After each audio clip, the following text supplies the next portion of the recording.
Tonight, we bring you a special report on Chinese activity deep inside eastern Afghanistan.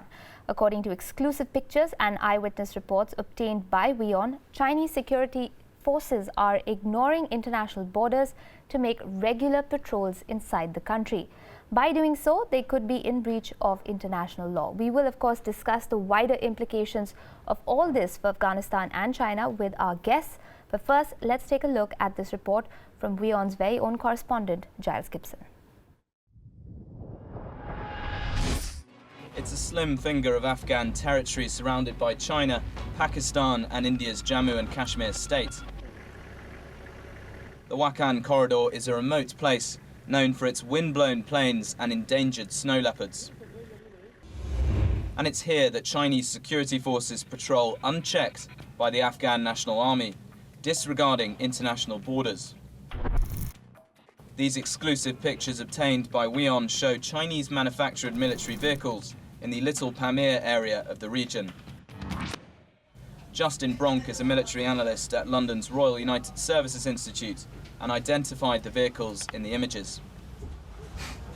The Humvee type in particular is very identifiable as a Mengshi 4x4 or an EQ 2050.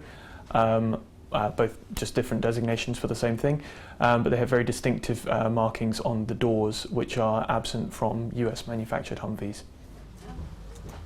Mr. Bronk also identified these vehicles in the pictures as Chinese manufactured Norinco NP11s. Eyewitness accounts from the area say the Chinese People's Liberation Army is behind the patrols. According to sources, the troops enter Afghanistan through Tajikistan twice a month and are barred from speaking to locals.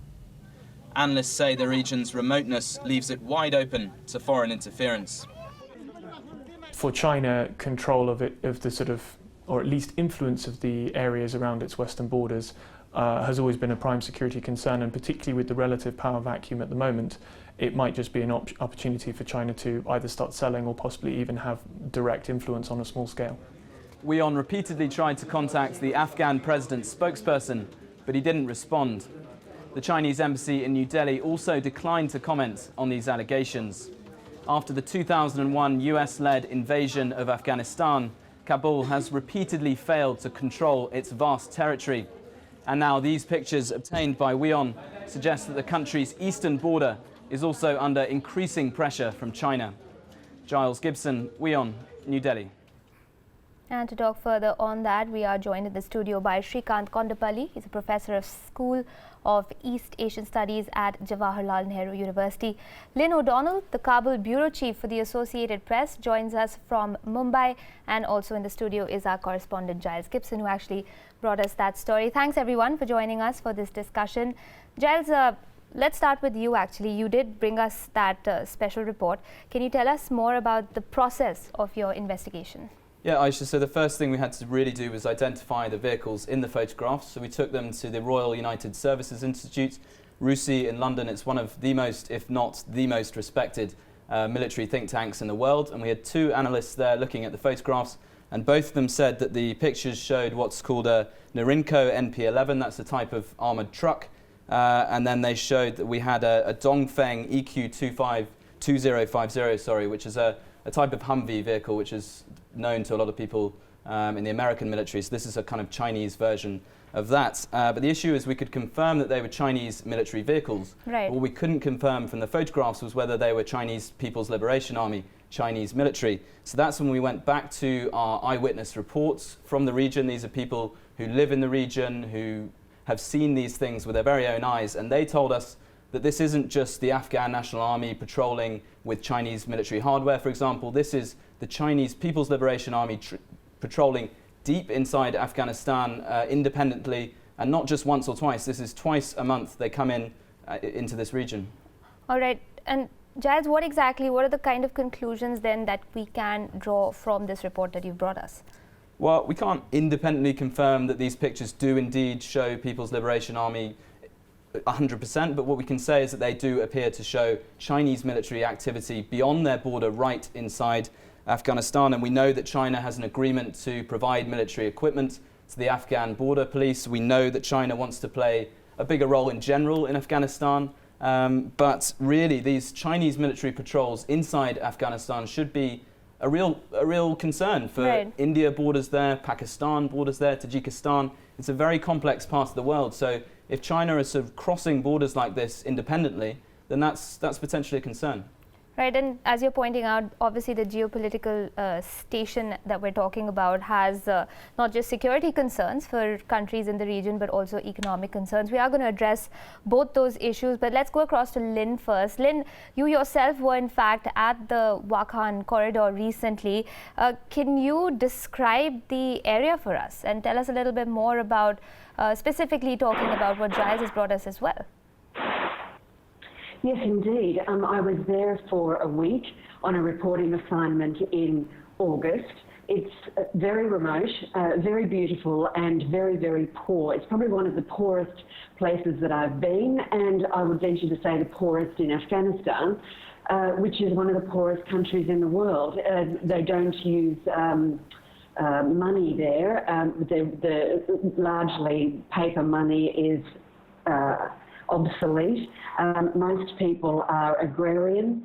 They are without basic amenities, a lot of them running water, electricity. They grow wheat to make bread, oats to feed their animals, and they use their animals, goats and sheep and cows, as barter currency when they need it. There's one direct road from one end to the other, which it ends at the Chinese border. It's basically closed in with Tajikistan to the north and Pakistan to the south. Very, very cold, very short summers, extremely cold snowbound winters, and very little in the way of amenities. And then it's Giles in the studio here. I just want to ask you, what kind of presence does the Afghan government actually have in the area? Do they have a lot of police, a lot of military presence there?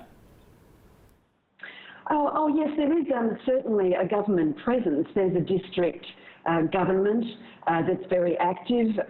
There are paramilitary stations along the way with border guards that do a lot of on-foot and in-vehicle patrolling of the border.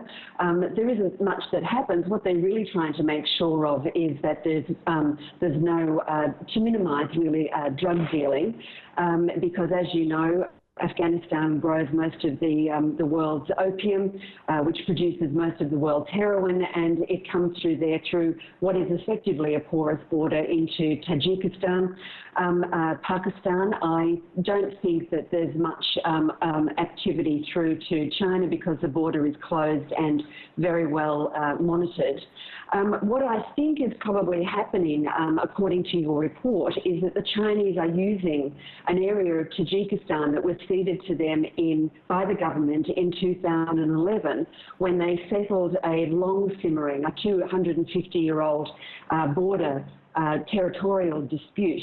And they took on 1,000 square miles of territory in the Pamirs. It's very difficult to find out exactly where it is, but as you noted in your report, China's main concern in that region is security, and it also has a major security issue on its side of the border in the Xinjiang region, which is where you go into if you go through both Tajikistan and Afghanistan into China. That area is populated by Turkic people known as Uyghurs. They are Muslims and in recent years have become much more active in their anti-government, with their anti-government sympathies, and China is very concerned about the growth of Islamist terrorism and Islamist sympathies there, most particularly through the East Turkestan independence movement, which is headquartered in Germany, but which has a lot of sympathy and supporters in Xinjiang province, which is, as I said, over the border from Afghanistan. Now, getting back to the question of the government's, the Afghan government's presence there, yes, there is indeed a presence. There isn't a huge paramilitary policing, certainly from what I saw in the areas that I went to, no military presence, but that's not to say that there isn't one either. But I can say that from people that I spoke to today in the Afghan government, there is no bilateral agreement that allows Chinese security to cross the border into Afghanistan, and I think that you're right in saying that if it is happening, it would be in breach of internationally understood procedure. Right, Shrikant, as Lynn is pointing out, and as Giles brought out in that report as well, if we are to believe that these are vehicles of the PLA, that goes to show that there's a serious security breach taking place. How does this affect South Asia at large and India specifically? We will, of course, come back to the East Turkmenistan Islamic movement as well. But to start with, your thoughts on what Lynn and Giles have brought to us. I'm not really surprised with the kind of action that the Chinese military had undertaken in this region.